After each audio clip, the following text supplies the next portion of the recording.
welcome back to the Basics. This is part of the GGU Presents series that we've been doing here at Golden Gate University. My name is Marc Singer. I'm the Dean of the School of Undergraduate Studies, and I'm really pleased to welcome today Larry Ebert. And you can all see him right there. Thank you. Let's see, and just so before we get into things, a little bit of housekeeping, I guess. If you have any questions, this is really important, and I know there's been a lot of interest. We've already been hearing questions from people even before we started. Please put them in the Q&A section, which is something you can find at the bottom of the Zoom panel. All right, a Q&A as opposed to chat. And then, yeah, comments you can make in the chat section as well. And we'll post some links in the chat area as we go. So anyway, welcome. And this is Larry Ebert. And let me tell you a little bit about Larry. We're going to be talking today about storytelling and how important it is and its relevance to business and leadership and all kinds of things like that. And so Larry delivers workshops and coaching on storytelling for leaders and other management skills as part of a consulting practice that he's got focused on management strategy and communications. And that's Stories XL, which we'll talk a little bit more about as we go. Larry's also a senior adjunct instructor of leadership and communications at Golden Gate University, which is how we know each other. And he holds an MBA and a systems engineering degree. And by the way, he's also a musician. That's a totally separate life, maybe, or we can talk about the extent to which it is separate. Anyway, Larry, welcome. I'm so glad you're able to come to talk with us today about what you're up to. Thank you. Very excited to be here. Yeah, great to have you. So I'm, when we first started talking about this topic of storytelling and as this important thing, I thought, well, doesn't everyone know how to tell stories? But that's, I guess the answer is sort of, but not exactly, right? I mean, can you talk about why is storytelling a topic worth addressing? Like, why is it important to us? Mm-hmm. Well, first of all, I believe, and the group that I work with believes that everyone does have a certain innate ability to tell stories. After all, it is the oldest human language. So we've been telling stories around the campfire since the beginning of time of humankind. And we all tell stories on weekends at the party or in the evenings at home, but sometimes we feel a little stifled in the workplace, and sometimes the language of the workplace in business is sometimes stifling, or we feel stifled. And so for a variety of reasons, sometimes we hold back from telling stories. Also some belief that stories are the realm or the province of literature and movies. And well, it turns out that stories are part and parcel of business. They're an amazing tool, an amazingly powerful tool for achieving the objectives that we have in business, especially as leaders and influencers. So why is that so important now? Is there something about this moment that's making this really important? Well, it's a great question. So there are a few things going on that make stories particularly applicable at this time. First is everyone can relate to this. We're bombarded by information. We receive so much information from so many sources. With 100 lifetimes, we couldn't possibly cover, address, read everything that comes our way. So it's really an amazing flood of information. So the first use of stories is to cut through the clutter, and stand out, because our listeners aren't going to look at everything, pay attention to everything, respond to everything. So first is to cut through the clutter and stand out. Second, also on the practical front, is that stories are a great way of making information digestible. So stories can take the complex and make it very plain and more simple, accessible. Stories are powerful because they can add in an emotional component. So they can tap the head and the heart and be very powerful in that way. And there's one other thing that's going on, is that we live in a time of great change, and People have even described it as the watchword of our time. The only thing that's consistent is change now. And we've been saying that for about the last 10 or so years. Mm-hmm. But change seems to be accelerating in life and in business. And, you know, we don't have to look any further than 2020 for change and disruption in our world. Well, business is about adapting to and dealing with and surmounting change and challenges. And stories are all about, at their core, stories are about explaining change. Mm-hmm. How does change happen? What do we learn from change? What is the main character, the main group experience around change? And so it's a really great fit to help us at this time, especially as leaders and influencers, to help others navigate, explain, and understand change. Huh. It's funny. So this is different from how I had imagined this, because one of the questions I was going to ask you. Well, I'm still going to ask you the question. Sure. What's the difference between storytelling, say, on the one hand, and then marketing or branding? Because that's really how I sort of understood storytelling. But it sounds like from what you're saying, there's something else going on with storytelling. Yeah, well, storytelling is a big part of marketing and branding. So that's one aspect or one use of storytelling. So I think of, or we think of, stories and storytelling as a tool, as a mechanism.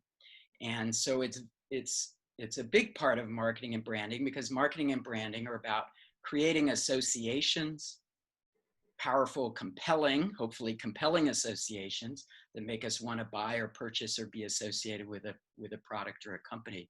And stories are a great way of creating these memorable, engaging, relatable associations. So stories play a big role. There's an author, his name is Seth Godin, if I'm pronouncing it correctly, who was a serial entrepreneur during early web days, and he's authored many books and marketing, sort of a marketing guru, and he's coined the phrase, several phrases around this. One is, marketing is no longer about the stuff you make, it's about the stories you tell. So it's no longer about what you're making or the products, it's about the stories you tell about those.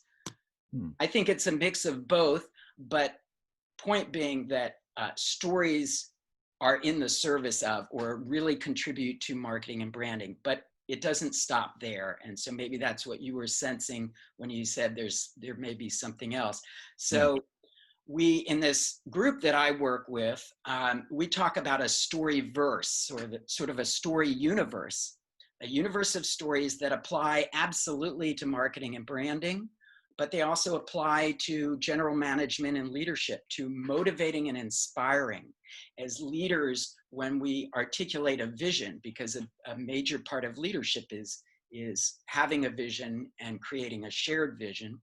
And so being able to articulate a vision, a story, is a great way to do that, to motivate and inspire others, to instill or convey values. So it can be a part of HR, to inculcate values, to train new folks in the company, what the company is about. The origin story is a bit of has become a phrase that folks are using, or founder story, that describes the roots of an organization, so that we're all on the same page. There's a real unifying effect when we can all understand where we come from in this entity that we all work for, and as well as the values, what's most important. So stories are much more alive than, say, a flat mission statement or a flat list of values. So that's like those Silicon Valley companies that all say they got started in a garage, for instance. Yeah, starting with a garage, but it usually goes a little deeper than there. If you look at a company like Airbnb, and they talk about, the founder tells a story about staying on someone's couch in New York City, and boy, I wish there was some way that, I know someone else who has their room free. I wish there was some way we could do some sharing of that and better use of resources, and it usually involves something that everyone can relate to. There's usually one of the great things about stories is there's often a universal component. And so there's a relatability to it. so there's that piece, you know, where stories are something that you can relate to, that are memorable, that stick with you. But can storytelling, I don't know, can it take the place of, say, data? I mean, isn't there a balance to be struck? Because that's how businesses usually get their point across, right? Is here's the data. Here's the data. Yeah, so definitely don't look at it as an either or. It's a complementary, stories and data. So absolutely, it's about balance. It's about the two working well together. So data, it can be excellent for appealing to the head, the intellect, those who are analytical minded, especially math minded, if there's statistics or, you know, numbers. But stories have a special quality that they can cut through and reach other parts of the brain, actually. They can engage the center of the brain where it is said that we gather an information through a logic center, but we make the decisions in another part of the brain based on emotions. And stories can appeal to emotions. Looks like you're going to say something. No, I'm thinking, right. So this speaks to all this research that I've been hearing about at GGU and neuroscience, and it's how we can use neuroscience to teach more effectively and such. And so of course what you just said reminds me of Turn that off. Of that. No, that's quite Yes. all right. Yeah, people are excited to be talking about this already. They're calling in. Exactly, getting called already. So neuroscience is really fascinating because we've had some great advances with the ability to do these functional MRIs where we can look at the brain. And so some fascinating studies coming out related to stories. One is that, yes, we know that stories are more memorable, and we know observationally or anecdotally they're more engaging, we feel more engaged. Well, now we have science to back that up. So it turns out if you study the brain and you show a person a brain on data, a certain data center lights up. But if you show a brain on story, your brain on story, more parts of your brain light up. If I tell a story about something involving movement, like running, a marathon, and really get into the details of that, it can actually engage your motor cortex as a listener. If I tell a story about pepperoni pizza, I haven't had in a long time, but I used to love it, and I go into enough detail there, it can actually engage your sensory area there, and you can start imagining and feeling or experiencing some of the sensations. So we know that stories are more engaging, and that backs it up. But here's the really cool one. The most cool is there's a researcher at Princeton, his name is Yuri Hassan, who has done research on the brain on stories. And what he has found is that with a well-told story, the brain waves, they map the brain waves of the storyteller and the listener, and they're all over the place in different ways. But as the story proceeds, the brain waves begin to align. It's an amazing thing. And they've come up with a name for it. It's called entrainment, neural entrainment. And so we have some alignment. When we think about the role of stories in unifying or aligning, getting everyone on the same page, well, it may be that we're even getting on the same wavelength, literally. Wow. That's great. So there's actually science involved in this. So that's actually some science. Yeah. Yeah. That's great. All right. So now I feel like this is great. All right. One of the questions that comes to mind for me. Oh, and I should mention, by the way, folks, if you have questions, I mentioned this at the very beginning, please post them in the Q&A, and Larry and I will try to get to as many of those questions as we can. But one of the questions I have, and there's already a question from our producer, Joyce, which is, how do you start a story? What's how do you learn how to tell stories? Like, where do they come from, basically? Yeah, so I'm getting used to this Q&A, opening multiple windows here. I think I've got it. So I see the question and I hear it from you. So yeah, a couple parts to that. Yeah. How do you learn and how do you begin a story? So I'll start with the how do you learn to tell a good story? So those are different questions. It's true. Yeah, but I'll one leads to the other. So start with the learning. one great way to learn about stories is to observe, to begin to pay attention to leaders or coworkers or speakers or anyone in your world who tells effective stories, and to ask yourself, what about that was effective? Why was it successful for me? And if you're observing others sort of being engaged or acting on the information, what was it about the story that was effective? So one is just observing. And by the way, that can be effective and ineffective communication. So we can learn from both. That's one. Second is to actually do a little study or training of it, to attend workshops like this, but also to go a little deeper. There are training workshops. We do some seminars. We conduct some seminars, but there are other groups conducting seminars. There are books out there to learn some of the how-tos of storytelling, and particularly as it applies to business. And the third is to get out and practice it. But I'll try and impart a few tips. This is not a full seminar, obviously, but a few tips of good things to think about as you're learning to become a better storyteller. And the foundation of all of this is a belief. And the belief is that we all have an innate ability to tell stories.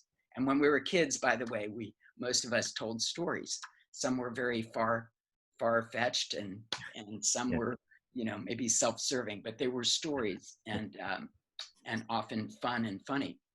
So the first rule of storytelling is to tell a story that's meaningful to you.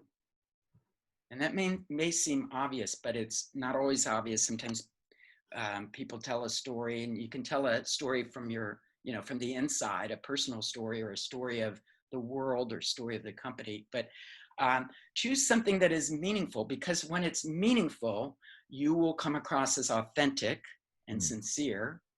You will care about that, and that will shine through. And by the way, if it's not meaningful to you, that will shine through too. So begin with something that's meaningful. And then, don't want to go too deep, but there are three things if we boil down story, and there's a lot about what constitutes a story. And in this group that I've been working with, we've really steered clear of all the sort of technical words around storytelling, like arc and plot and all of that, because that tends to weigh people down, and it doesn't have to be that technical. Basically, a story has three things. Story has three things. So you want to form your stories with at least three things. One is there's some change. Some change has to happen. There has to be some movement. If I talk about going into work yesterday and finishing the end of the day, and then today I went into work and I finished the day, there's no motion, there's no change. It's not really a story. It's a reporting of events. It's not a story.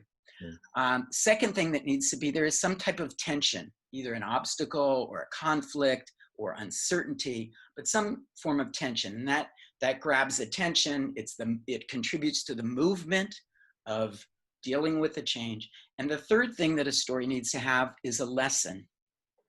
Some kind of, it doesn't have to be a heavy-handed moral, it can be, but some type of lesson, something we glean from it or learn from it.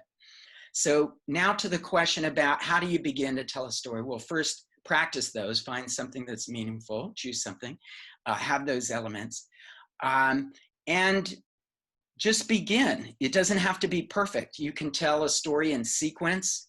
If you're more advanced, you can experiment with shifting the sequence of events. You can drop right into a scene. I can talk about my fingers on the ledge of a cliff.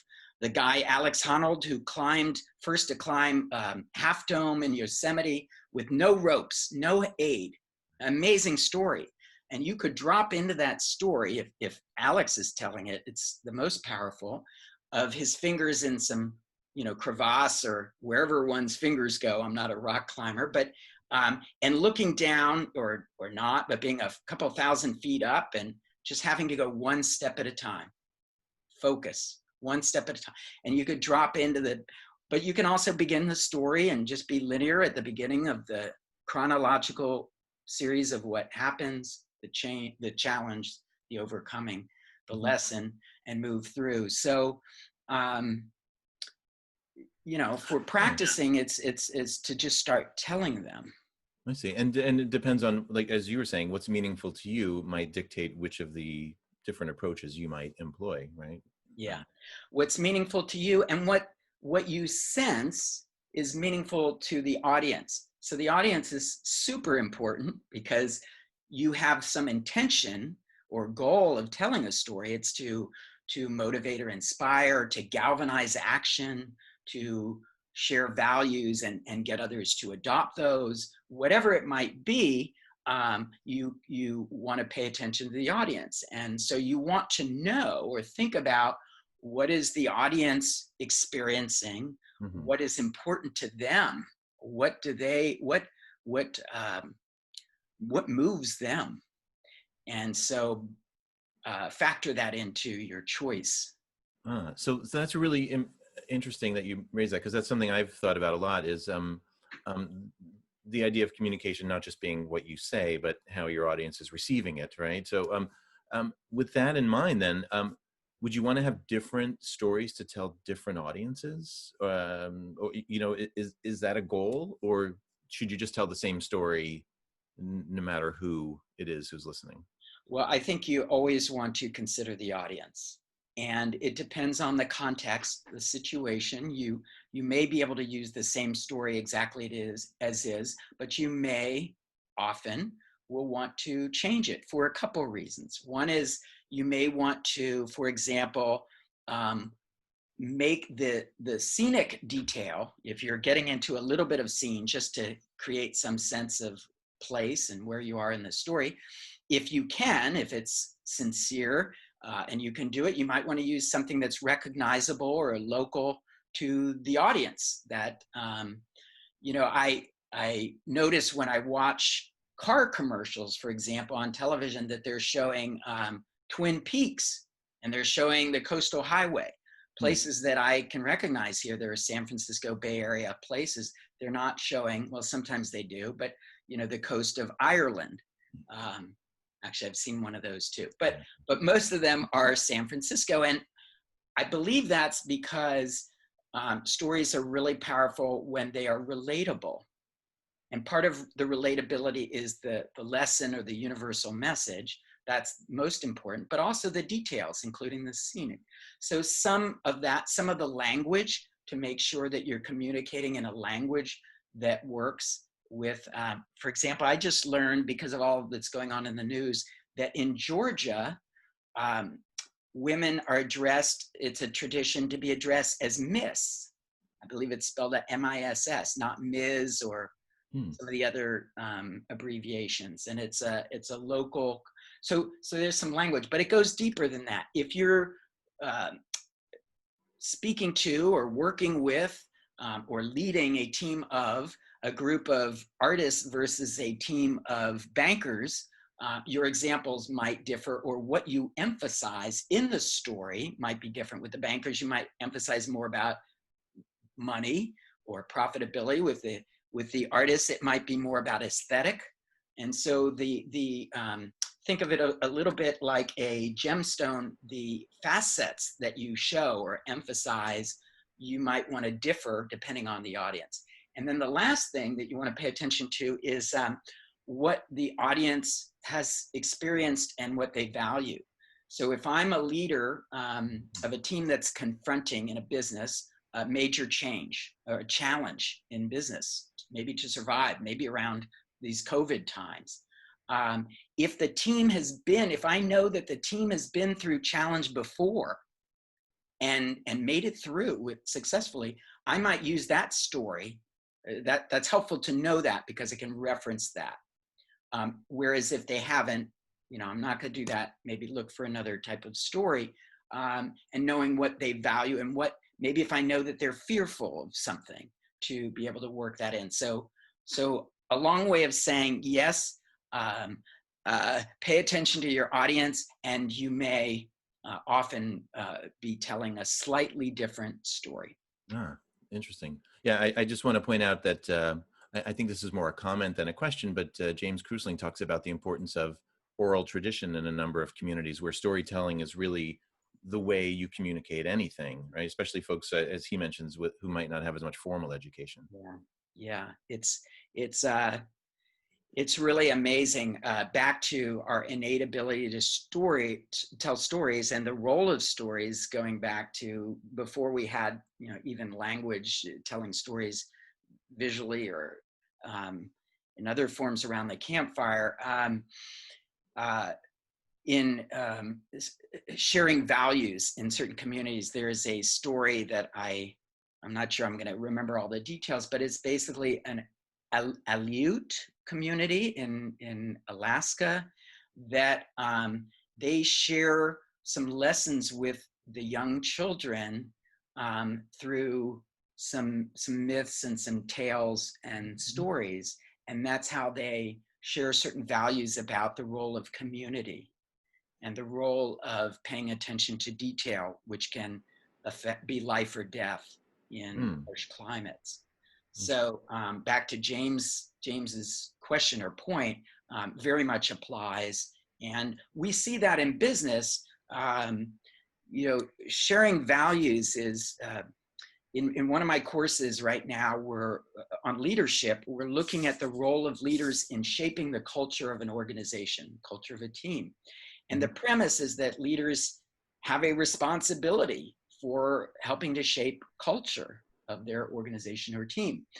And to do that, a lot of that is about values. How do you convey values? You can state them, you can put them on a giant poster board, but when the company has stories around that. So Nordstrom has a famous one. I wonder if it's true, but whether it is or isn't, it's famous for them. Nordstrom, we know the retail store. There's a story of someone coming in once. They're so high on customer service. Someone comes in and complains that their tires that they bought aren't working properly. And Nordstrom, that one didn't even sell tires, but they still somehow replace them, or they find some way to give them some service. And so it's part of their lore in their culture, but it just strengthens or reinforces that value. Yeah, that's amazing. And I guess there's lots of different ways to tell stories too, as you're talking about. But you just mentioned your leadership course that you're teaching. Yeah. I can't help working in the fact that you are teaching with us at TGU. But the question that comes to mind is how can storytelling make someone a better leader? I mean, is it important for a leader to be able to tell stories effectively? It sounds like you're heading that way. Yeah, absolutely. So if you don't, it's a missed opportunity, because as a leader, we're called on to do a few very, very important things. And you know this because you're a leader at the university, Mark. And one of those is to help set vision, especially a shared vision. So to get buy-in for that vision as well. Not only to think that vision or come up with it with others, but to achieve buy-in and adoption, make it a shared vision. And to describe a future, which is a vision, through a story can be very, again, memorable. It can be engaging.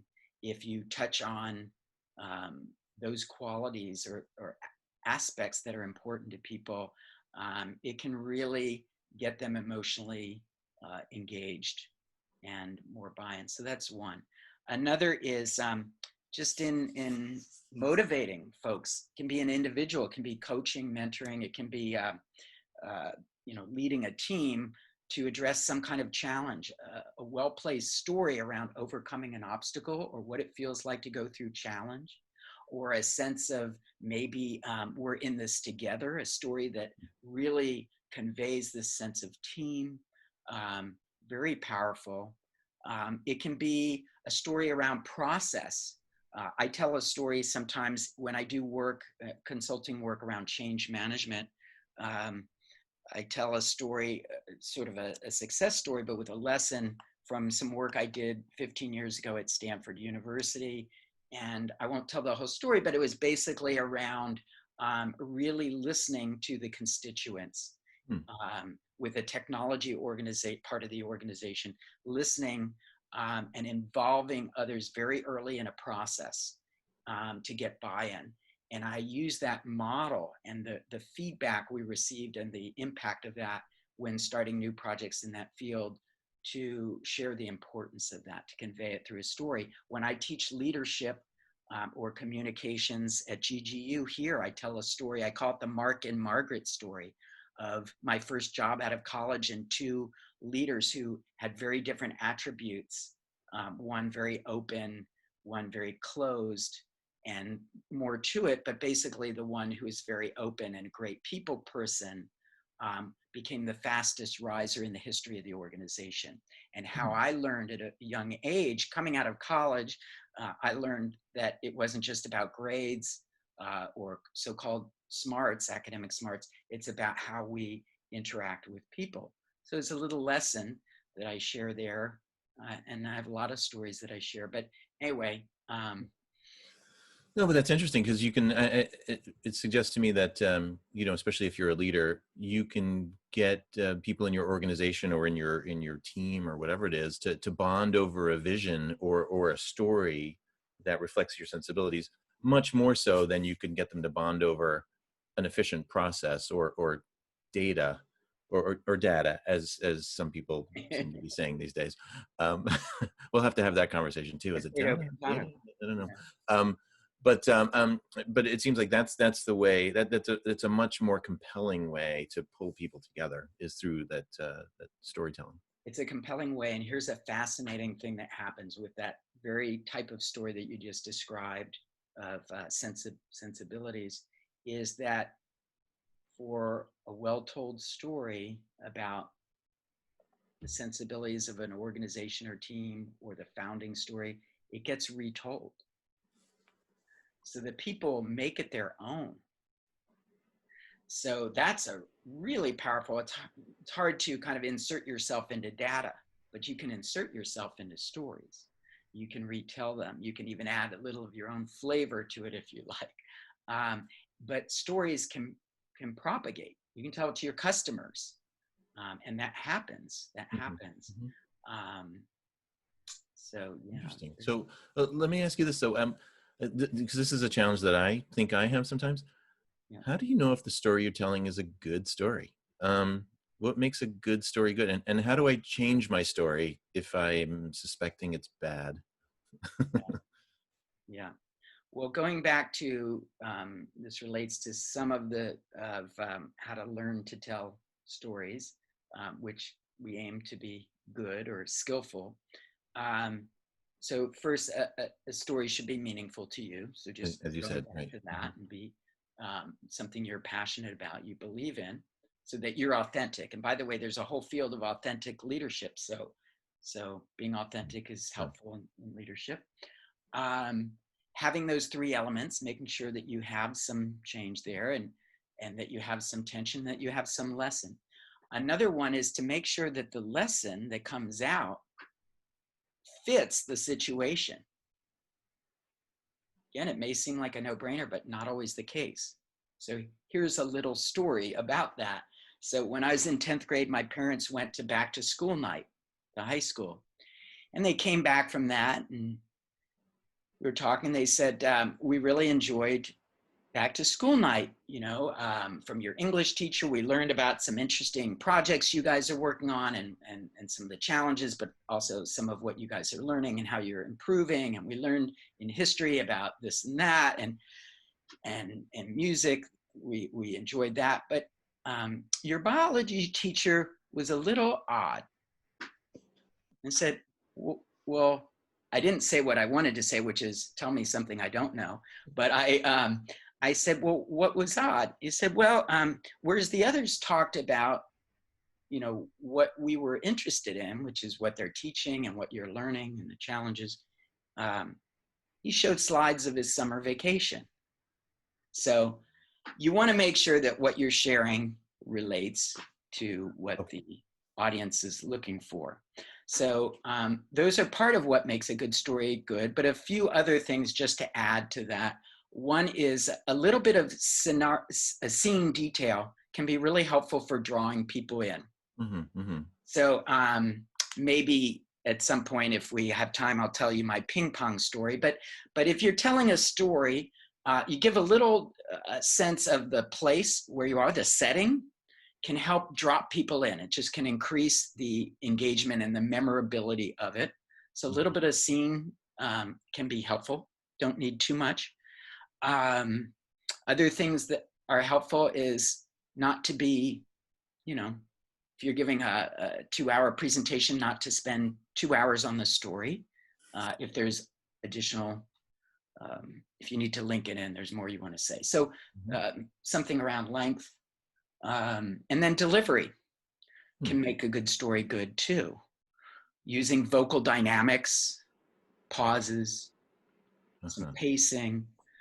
But, we don't have to worry too much about that. First is just to get out and do it and tell those stories, because even if it's imperfect, they can be very valuable. I got to say, what I really like about what we're talking about here is that you're doing the thing that you're advocating, like you're telling stories to emphasize the points you're making. And that may be obvious to you, but I just find it really interesting to see how you're doing that. Thanks, I'm trying. And I think I'm going a little long. And no, not at all. It's interesting. We all, continue to learn and practice. And so there are 2 great questions that have just come in from folks, and I want to run those both past you. Okay. So Malay, I hope I'm pronouncing your name right. Malay says, could you speak to the power of story being used for good or bad? And Malay says, I see stories being used to manipulate sometimes and cause harm. So there's a question there about the moral responsibility of the storyteller. Yeah. Well, thanks. And I think I may know this person, and he's a wonderfully wise person. It's a great question. So I would say this. I would back up and say that or I would start by saying that we could say the same thing about leadership and influence. You can lead for good or for bad.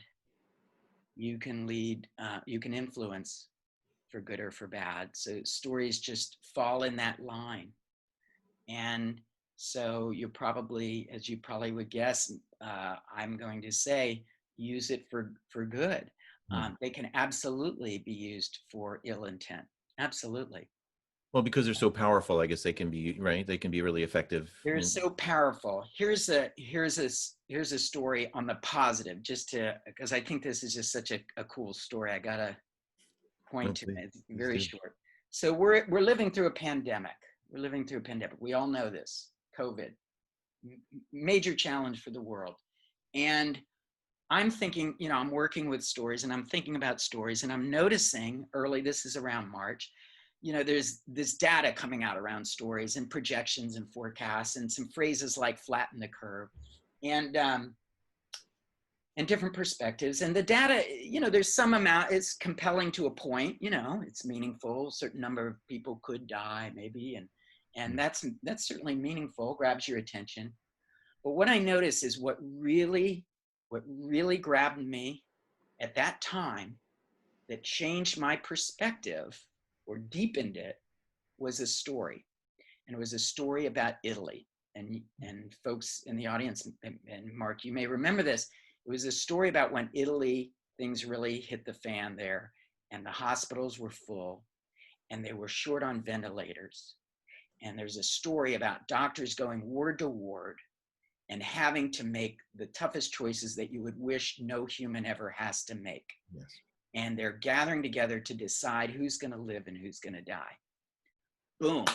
Short story. That did it for me. Puts a face to it, puts an emotion to it, makes it real. I then understand this complex thing about flattening the curve, all that.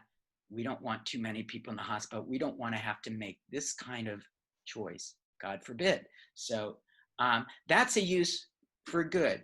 But there are certainly people who use some stories that are for not so good. Right. And we know that when we see them. Well, hopefully, sometimes we might be a little fooled by them. But that's good. Hopefully that addresses the question. I think so, and it also foreshadows the next question, which is Oh, from good. Mike Mitchell, I believe, who's asking about how you might use humor, or in the case you just demonstrated, drama, in your storytelling. Um, should you always, or should you ever, use either one of those to make a point, or are there particular times when you think they're particularly valuable? Yeah, that's great. Uh, yes, they're both valuable. Yes, there's a place for both. So it's about situational awareness, I would say. Um, there are times when humor is not so appropriate, or certain types of humor. So we do want to have a sensibility there. Um, but humor to lighten the mood, if that's helpful, it's a tense scene or situation, challenge. Humor can be very helpful to lighten people up, loosen up.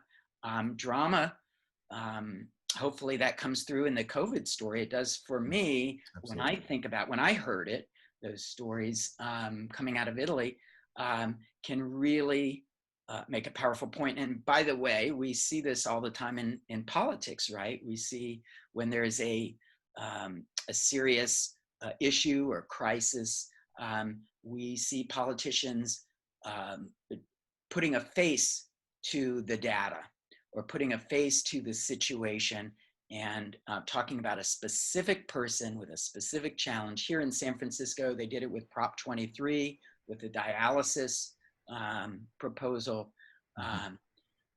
So yeah, both are valuable, but in the right. So that's where a little bit of art comes in, or awareness, sensibility comes into play. So I guess you use your judgment, and then, as you said, the more you do it, the more you learn what works, what's effective, what's Yeah, appropriate. I yeah. see. I see. Getting feedback is helpful. Reading the audience is helpful. hmm Trying it out is helpful. Yeah. So storytelling is a skill that you learn just like any other skill. It's not something that just comes naturally to people, I would imagine. Well, maybe a certain innate level. There's a wonderful perspective that a group of practitioners have put out there about the language we use on weekends. And they've really noted Hmm. how a lot of people who say they have trouble telling stories don't have so much trouble on weekends when they're at the party or at brunch or whatever. Why is that? And so, and I share that belief that there is a certain level of innate understanding of story, but then there's a lot we can build on top of that. And yes, like many skills, like communication more broadly, communication skills, it's a lifelong practice. Right, right. So we just have a moment or two left. Sure. So I want to just ask people one more time, of course. By all means, if you have questions, please put them in the Q&A at the bottom. Um, I guess the one question I have for you, sorry, I'm struggling with it, is to think about, are there times when it's not appropriate to tell a story? Are there places, where spaces or what have you, where, this is where you don't tell a story? Or I guess maybe I want to put it as this way: are there limits to to what you can do with storytelling? Well, I do think there are limits. I don't want to suggest that stories are the only way to convey information. For example, as we were talking about data, some mix of the two is really helpful. Um, if you're working with an audience that is really analytically minded, there may be a time, or in the interest of time, if you're doing something that's very short, you may not have time to, hey, let me tell you a story about this. So there may be times when that is limited, um, but not so many, because you can tell a story. Stories can be long, or they can be incredibly short. Here's a famous one that's two short sentences, and it goes like this. Sentence one, the queen died, period. Sentence two, 2 weeks later, the king died of heartache. It's a Uh, story, two That's sentences. that's sad. Yeah, and in two senses, we have a little emotion, we have connection. It's amazing. We might even visualize, so we engage. 2 sentences, very short. Gosh, that reminds me of that Hemingway 6-word story. You probably know it, right? Mm-hmm. Um, I'm going to get it wrong, so if you know it, please tell it. But it's like, um, for sale, baby shoes, slightly used, something like that, right? Never worn. Yeah. Never worn. Oh God, it's horrible. Yeah. Yeah. It's a killer Yeah. story. Yeah. Like 6 So words. we've just gotten two great questions in that Oh, okay. I know we were about to wrap up, but let me ask. These two questions are actually similar. Does storytelling work virtually on Zoom, or really? Here's the other part of it that somebody else said. Do you find it more challenging to read the audience now that we're on Zoom, and how do you address that That's challenge? interesting. Yeah, I do think it's harder to read the audience on Zoom. When we've done workshops, we've been able to, and maybe I don't have the right view here, so I don't see the people listening today. So I can't see facial expressions. No, they're not on.